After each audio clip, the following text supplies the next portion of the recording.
Hi guys! For today's video, since mainit ang panahon ngayon at na tirik ang araw at kawawang-kawawa ang mga pets natin sa house, naisipan namin i-video yung pagpapaligo sa kanya since hindi nyo pa naman nakikita ang mga kaganapan kay Chanel dahil bira lang namin siya mai-share sa inyo kasi nga lately nagiging irritable siya, ayaw niyang hinahawakan siya, dinidikitan kasi nga sobrang init, naiirita din siya. Pero ngayon madalas namin siya pinaliligoan dahil uso nga po ang heat stroke sa mga pet natin. So may alaga man tayong hayop, sana intindihin din natin sila kasi para rin silang tao nakakaramdam, nasasaktan. At kapag tinuring natin silang parang pamilya natin, anak natin, nagpapakita naman po sila ng pagmamahal, caring, tsaka mga bagay na ikatutuwa natin at nakakagaan ng loob natin, nakakatanggal ng stress. Pinaliguan namin siya at yung shampoo po niya is in order pa po namin siya online and 100 plus something lang yung binayaran namin. Tapos may free, ang nakakatawa, may free siyang sabon, kaya lang hindi ko na siya masyadong nagagamit yung sabon kasi nga hindi naman siya totally mabula. At kung kala nyo ganyan lang yung balahibo niya, grabe, napakakapal ang balahibo niya. Kahit mga maliit lang yung hibla ng hair niya, sobrang kapal at mahirap pabulain yung balahibo niya. Tsaka dyan is konti na lang yung mga kuto niya kasi hindi nga namin siya masyado napapalabas. Hindi siya palaging pinapalabas dahil uso kasi pong heat stroke sa mga dogs, hindi lang sa tao, syempre sa dogs din.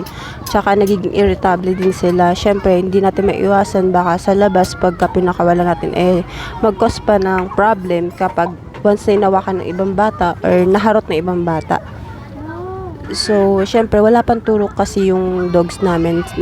Nag-aantay lang din kami ng may pa-vaccine dito sa lugar namin. Pero hanggat wala pa siyang pa-vaccine, stay muna siya sa house namin. And lagi ko chine-check na dito siya sa loob. At kapag aalis kami, nasa loob lang din siya, hindi siya nalabas. Para sure na sure talagang hindi siya nakaka-disturb ng ibang bata. At hindi rin siya cause ng problem. Ayun.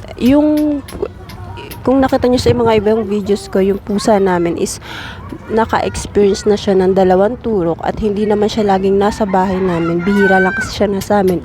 Mas madalas nandun siya sa lola ng mga anak ko, which is mama ng daddy namin.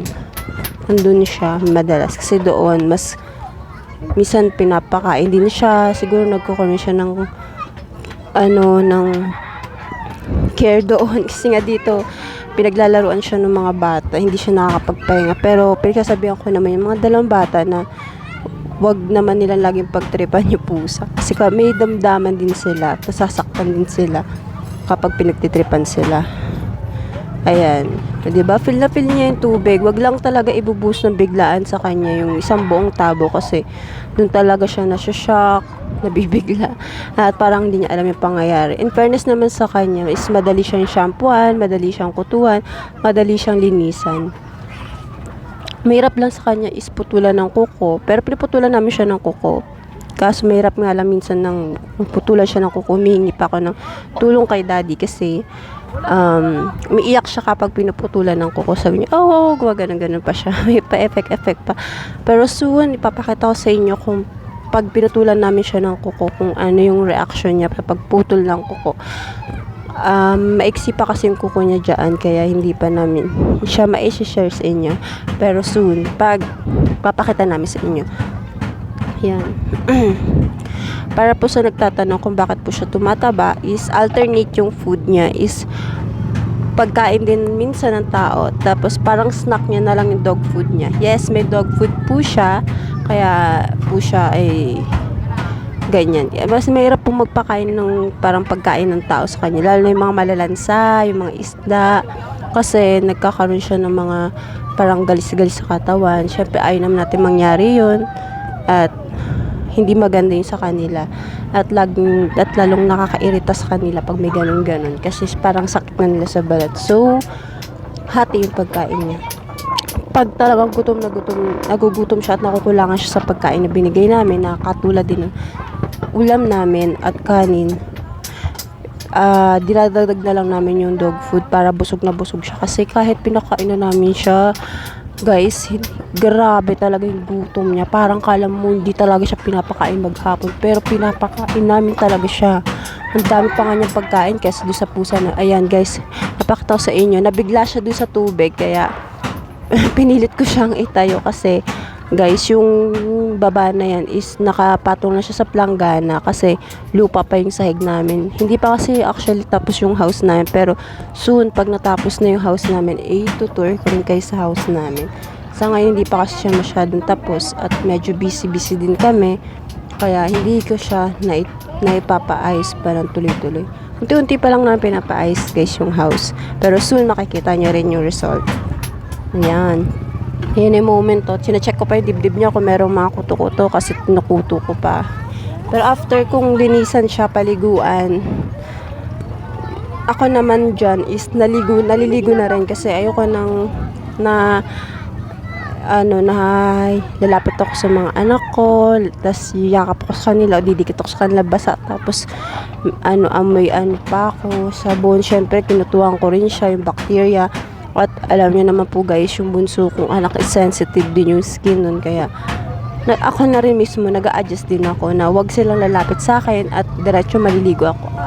Nagpe-prepared ako bago ko siya paliguan is nag-ready ako ng pampaligo ko, ng damit ko, ng towel para diretso na ako ng CR. Pag after ko siyang mapaliguan, mapunasan, mapatuyo, yun. Tapos pagkatapos ko siyang mapaliguan dyan guys, pinapasok siya dito sa loob ng bahay namin kasi dyan nga po, sinasabi ko nga po sa inyo is lupa-lupa po yung dyan area. Syempre pag dyan ko siya nilapag, tinayaan ko lang siya nandyan is magdudumi-dumi na naman siya. Gugulong niya naman yung katawan niya. Nakikita nyo naman medyo white siya. May mga spot pa siya na brown. So, anong itsura na lang niya. Para siyang damit na bagong sampay. Tapos, nung sinampay mo na hanginan, tapos, sobrang lakas ng hangin, nalaglag, nadumi yan. Aragan. Ayan nga po pala guys, yung makapal niyang towel. Kasi nga po, sobrang kapal ng balahibo niya. At need talaga ng makapal na towel. Ito yung pinaglumaan namin comforter na medyo may butas-butas. Ang ginawa ko is hinati-hati ko tapos tinahitay ko para towel niya na. And guys, thank you.